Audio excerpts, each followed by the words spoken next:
Very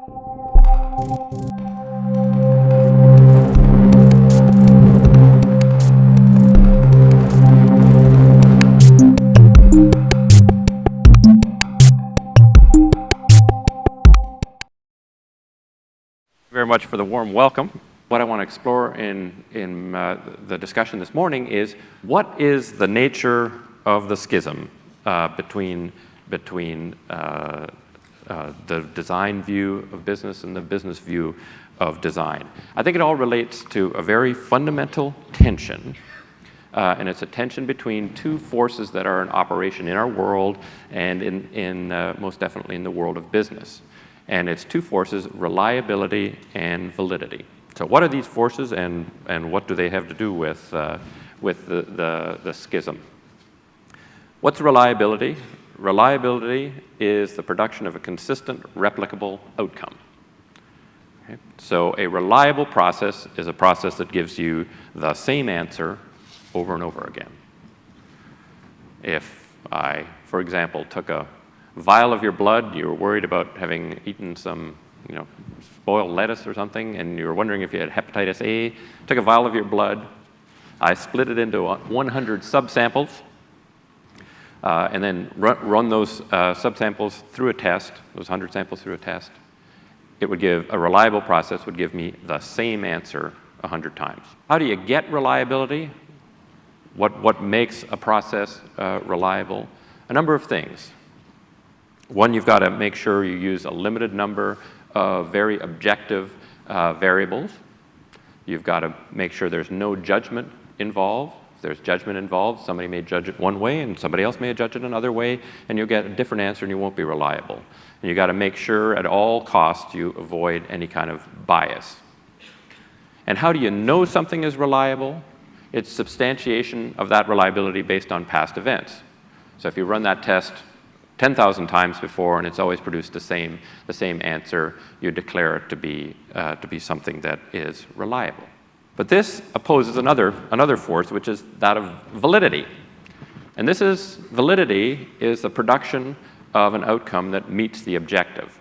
Really, what is our objective in having that blood test in the first place? Is our objective to get the same answer 100 times? I think not. I think it's probably to figure out whether we've got hepatitis or not. Right? That's the desired outcome, to be able to tell us whether we have got hepatitis or whatever else we are potentially suffering from.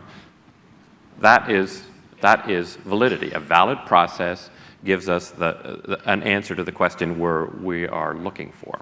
Okay? So how do you substantiate validity? There's actually only one way to substantiate validity. It is by the passage of time and a future event. So we actually only know whether you've got hepatitis if we watch you and you either develop the symptoms of it or not.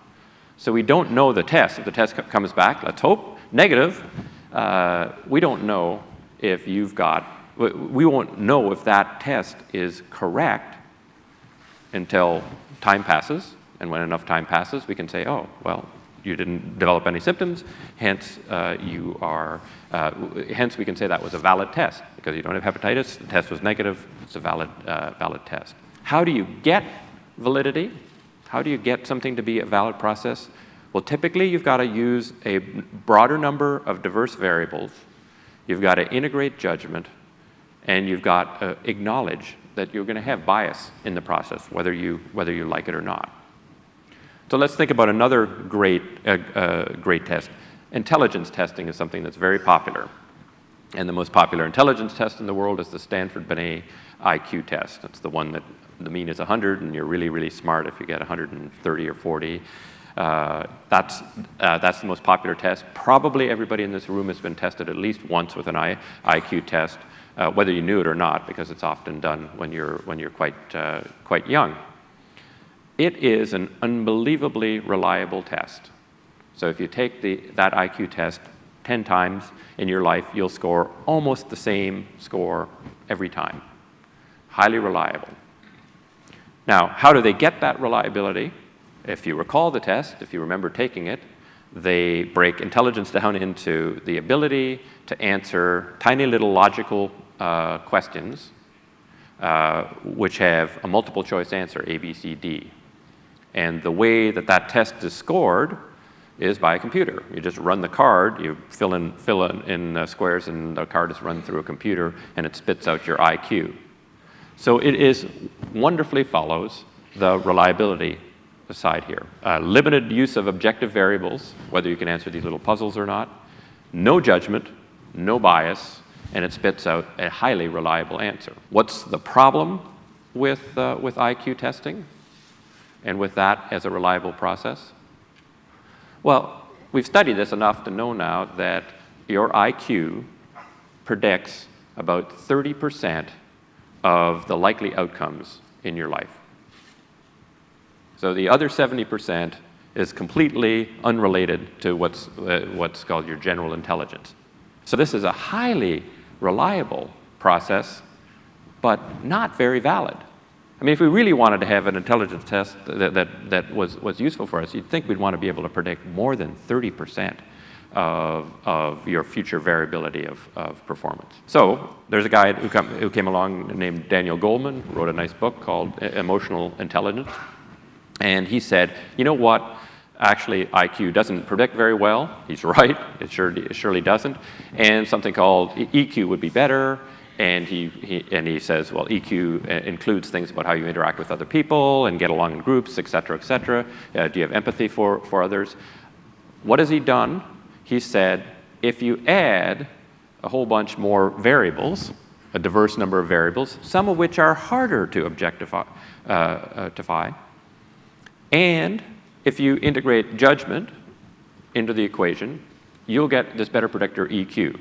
Now, I have absolutely no doubt that he is correct, that Daniel Goleman's EQ will predict better than IQ, but I also have no doubt that it's a less reliable measure than IQ. So I think if Daniel Goleman sat down with each one of us here in the room and measured our EQ, he'd learn something very important and tell us something very important. However, if somebody else used Daniel Goleman's methodology and interviewed us and determined our EQ, we'd get a bunch of different answers, which illustrates one of the important things about reliability and validity, which is that they trade off against one another. So past a point, if you want to get more reliability, you sacrifice validity, or to get more validity, you sacrifice reliability. And this is a very fundamental tension at work, and it's a very fundamental tension that is important as between business and design. The tension between reliability and validity. And why is it important? It's because I would argue that business people and designers have different orientations towards reliability and validity. As you can see here, I've just drawn them as two bell curves. Here, I'm not sure if they're actually bell curves, and I'm not saying that I know exactly how far apart they are, but it is very clear that business people have a mean of wanting more reliability than designers who are interested in more validity. And I think herein lies the great tension at work that causes what Keith talked about yesterday, which is a different view of the world and about what they're pursuing. So business people pursue more reliability, making sure they can produce a consistent outcome, right?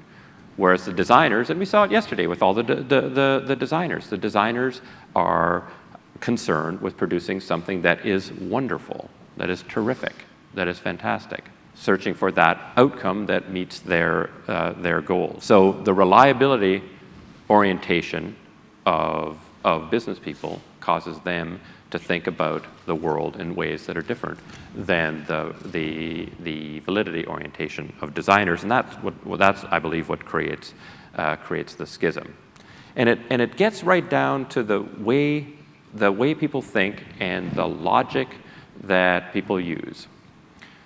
In the world of reliability, the kind of logic that is utilized is what we call declarative reasoning. Logic, reasoning about whether something is or is not true. And the two great kinds of logic that we use for that are deductive logic, the logic of what should be, and inductive logic, the logic of what is operative. And those are the two kinds of logic that business people use to declare whether something can be proven or not.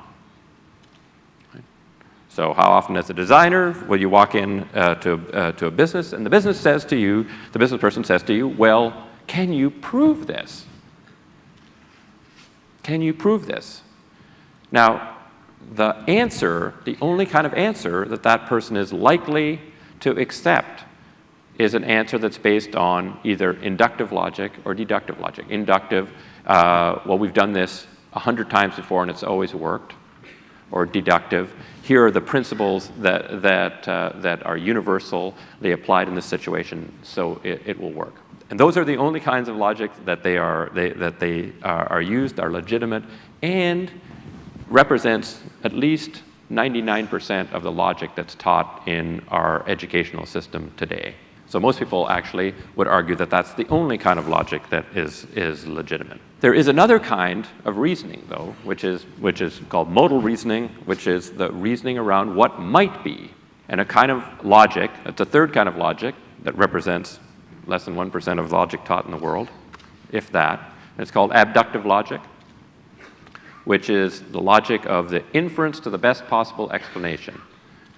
So it helps you decide what might be. So if you look at a situation and say, wow, that is a confusing situation, what's the best explanation I can have to that? Now, interestingly, I didn't say all business people are one way and all designers are another way. In fact, I would argue in this audience this morning, we have an incredibly skewed population of the left distribution.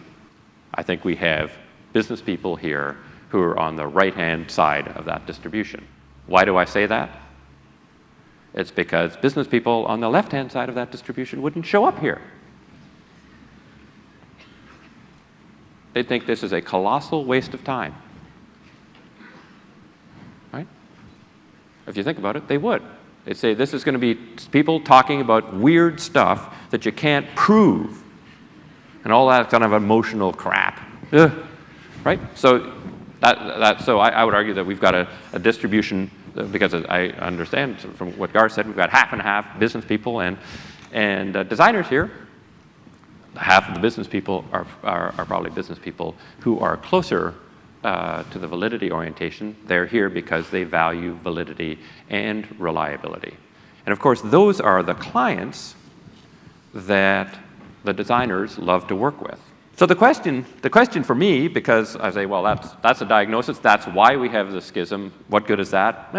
Not of much value. The question is, what can you do about it?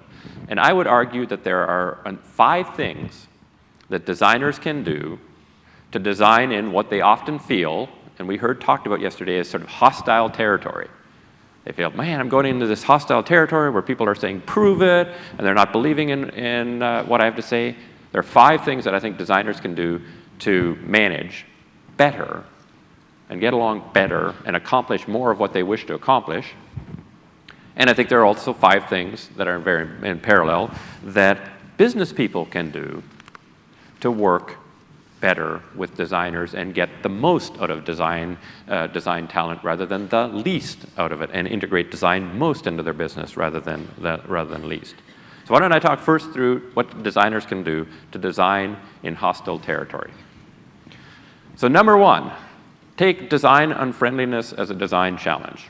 So one of the greatest things I think about designers, all the designers I've worked with and met and talked to, is how terrific they are and how committed they are to solving difficult design challenges.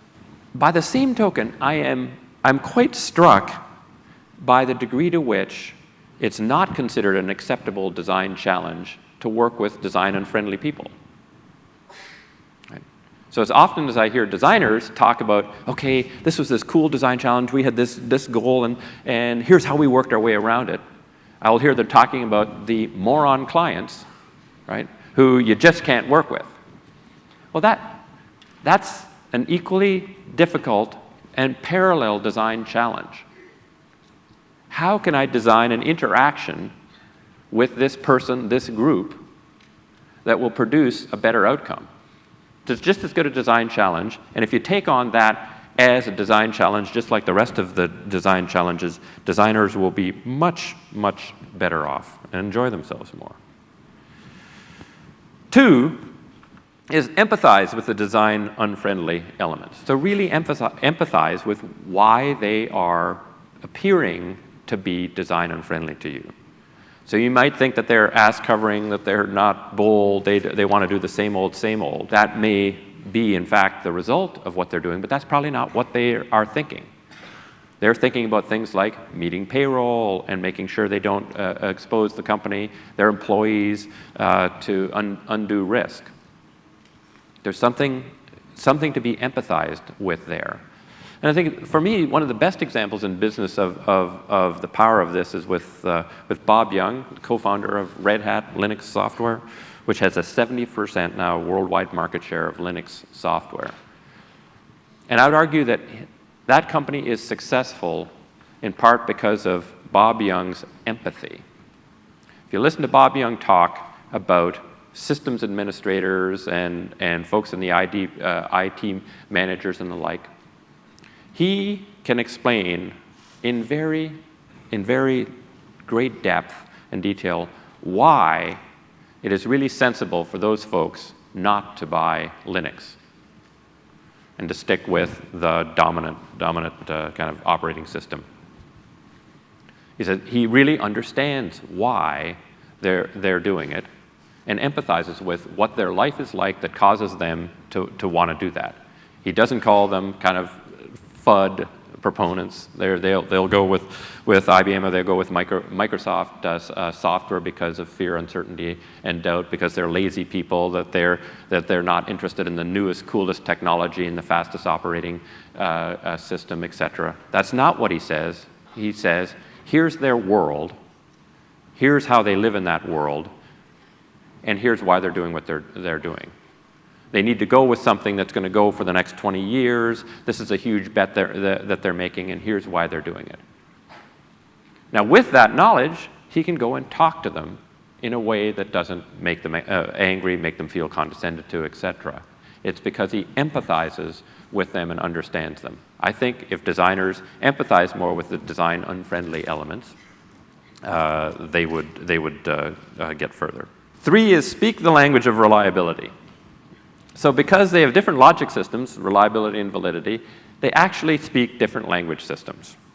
Okay? So reliability language is language of things like best demonstrated practices and deployment and rollout and proof and consistency. It's a different language. You actually don't hear designers using those words. They might as well be speaking Spanish against French. And in fact, designers speak a language that is utterly terrifying. Break the rules.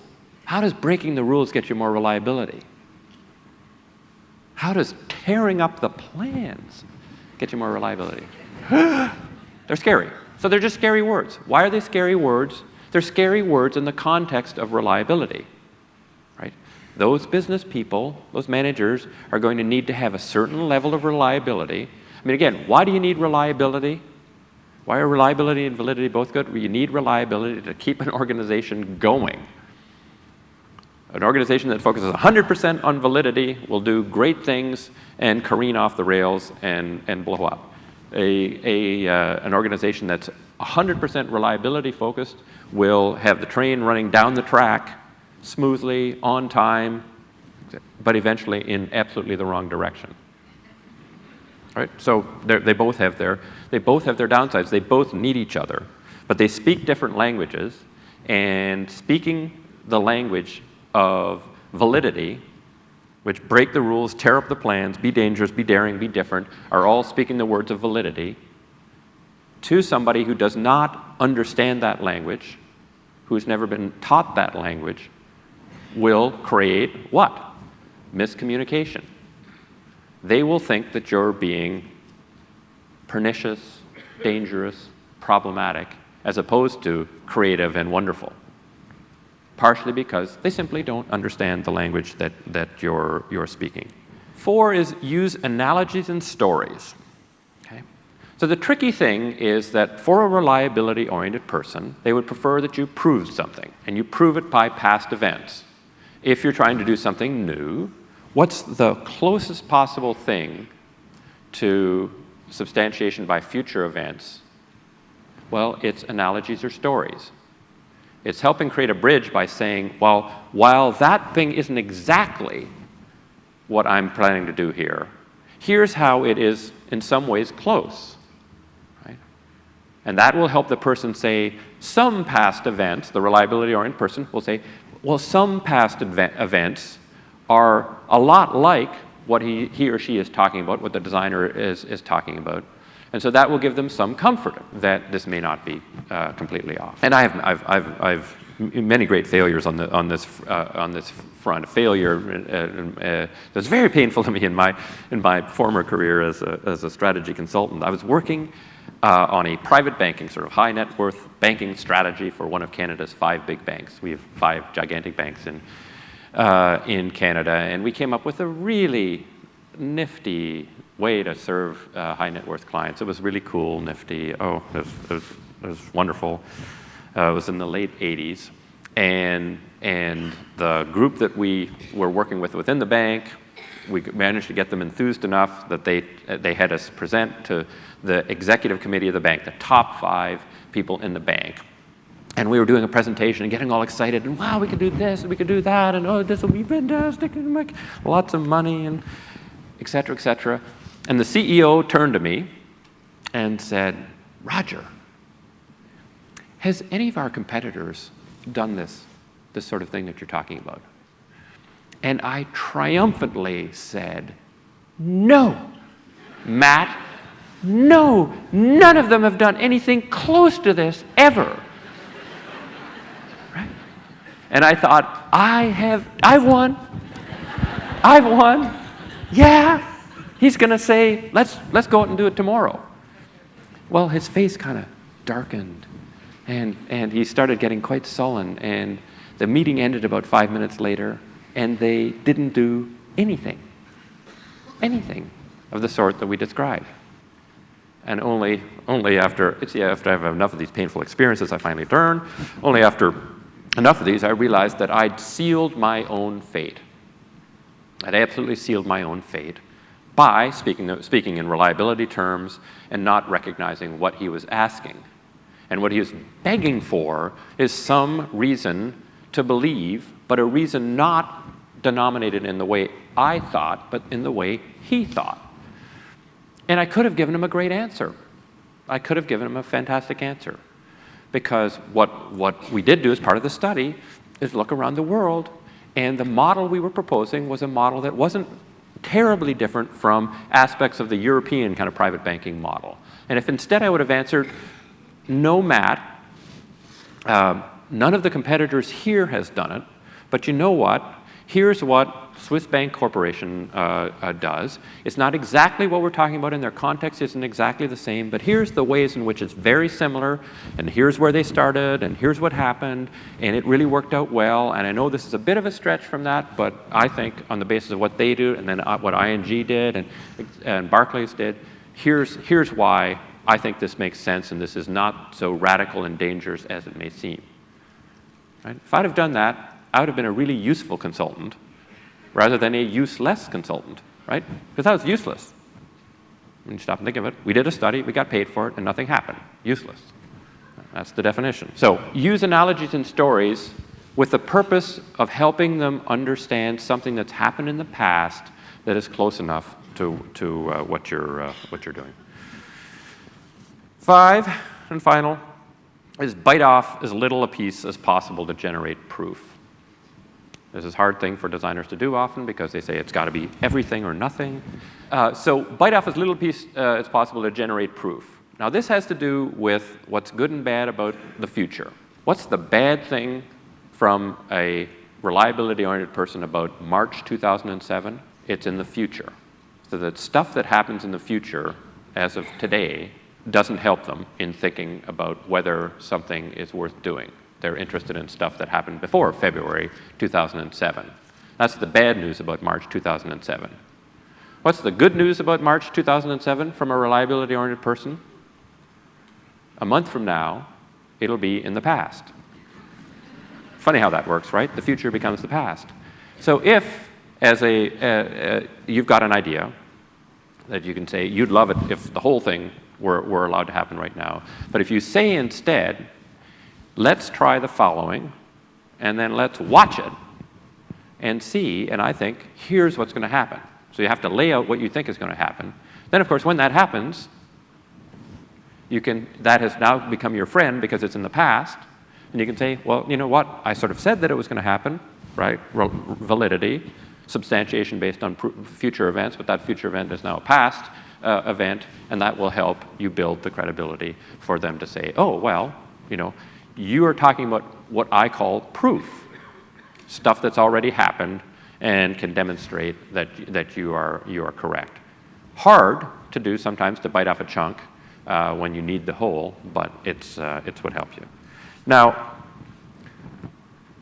there are a similar set of rules for business people, reliability-oriented business people, in understanding, and working better with designers. One, and they're all parallel, as you will see, take inattention to reliability as a management challenge. So you're a manager, take that on as a management challenge. Just like I don't see designers embracing the challenge of figuring out how to work with reliability-oriented managers, I do not see reliability-oriented managers taking on as a management challenge working with designers who make them nervous. So I think that's number one. They've got to take that as a management challenge. This is as legitimate as any other management challenge. It's part of your job, and that will help you. Just as with the designers, it's empathizing with the reliability unfriendly elements. Okay? So it is. I mean, rather than thinking, which they often do, business people will often do in thinking about designers, well, they're flighty, they don't care about the future of this business, they just want to try this nifty new idea that may sabotage the profitability of this company and ruin our next quarter and jeopardize my job. They don't care. If instead they empathized and said, no, they're trying to do something that you can't do, that your company desperately needs, or will get into a reliability-driven, boring existence that will end up in nothingness. They're trying to help me do that in the best way they can. If they empathized instead with what the designer is up against and what they're trying to do, I think they'd have a much better chance of working productively with them. Speak the language of validity. So recognize again, when you say prove it, those two words together are the two words. I mean, you can use those words separately, but the minute you put them together, like it's a good word and you can use it for many things, but if you put it beside prove, you will drive out any kind of validity in an organization. Just will, because you can't prove anything that's valid in the way you believe proof happens. So start to recognize that the words you use actually destroy validity. They're a language system that actually destroys validity. And understand what a person is saying when they're using the words, the validity-oriented words. When they say tear up the plans, break the rules, they don't actually mean every aspect of that. They're using that for a purpose. They're using that to say you're worried about keeping things too reliable and you're going to give up all the things that you could get from being more valid. That's what they're actually saying most of the time. Or Milton Glaser, back to ambiguity. He's not saying, I love ambiguity for ambiguity's sake. He's saying, I love ambiguity for where it gets me, to which is clarity around a brilliant new resolution, a brilliant new problem. So simply understand that language system and start to speak that language system, and you'll work more successfully with designers. 4, which is a bit of a tricky one, share data and reasoning, not conclusions. Now, why that? Well, it's because if a reliability-oriented person, business person, takes a validity-oriented designer all the way to their conclusions, so using their inductive and deductive logic to say, here's what I see, here's my data, therefore this is the case, right? What that will do is cut off any kind of different interpretation of that data and that reasoning. So and shut down, if anything, or in danger of shutting down that designer and getting them on Alistair King's list or Neville Brody's list of the client we have to cut off, right? Because it's impossible to work with, because they have this firm point of view that says, my conclusion is this, therefore we can never do a car like that we can never do an ad campaign like that book will never fly. But if the reliability-oriented person doesn't share their data and reasoning, right, the designer will never be able to figure out how to do something that actually works in the system that reliability-oriented manager is working in, right? So if the choice is don't say anything at all and let the designer do what they will, that doesn't help. And instead going all the way to conclusions and saying, here's the way it is, and I know this is the answer, that won't help at all. It's going part of the way to make sure you share your data and reasoning and say, this is what I'm seeing, this is what I'm thinking, you know, kind of what do you think? That will create the most productive picture. And finally, 5, the opposite. Bite off as big a piece as possible to give innovation a chance. Here's where I think the reliability-oriented person has to stretch to say, this may feel a little bit dangerous, but I've got to bite off this big a chunk. Try this, something that maybe doesn't jeopardize the company's future if it fails, but would be painful if it fails, but that actually gives innovation a chance to thrive. And thinking about that as something that you have to do to keep validity alive, right? And you need validity, because if you're all reliability, you'll eventually grind to a halt.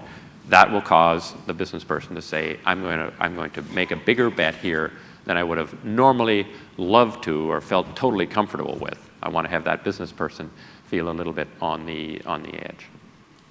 So I think there's a reason why Keith observes what he observes, and I agree with him, and I think he's just plain right. There is a schism. The schism is about this fundamental tension between reliability and validity.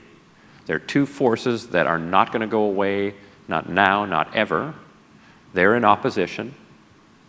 But the fact that there's a tension between them and there's some opposition doesn't mean that we have to deal with them the way I think we currently do, the average business person and the average the designer. I think the best business people and the best designers are the ones that understand the other side, the validity or the reliability challenge, and are able to act in implicitly in some of the fashions that I've talked here. The hope of what I've talked about here is that for those who it isn't quite as intuitive to, here's sort of a set of steps that you can think about and keep in mind in order to deal with that as productively as possible. And I think business people who do that have a great chance of creating magnificent, successful organizations, companies that have the constancy of reliability and all the innovation associated with validity. And I think the payoff to designers who follow these rules for designing in hostile territory will see many more of their greatest thoughts actually come to fruition, because they've figured out how to make them as palatable as humanly possible to the reliability-oriented business people with whom they work. Those are my pieces of advice. Hope they're helpful, and thank you very much.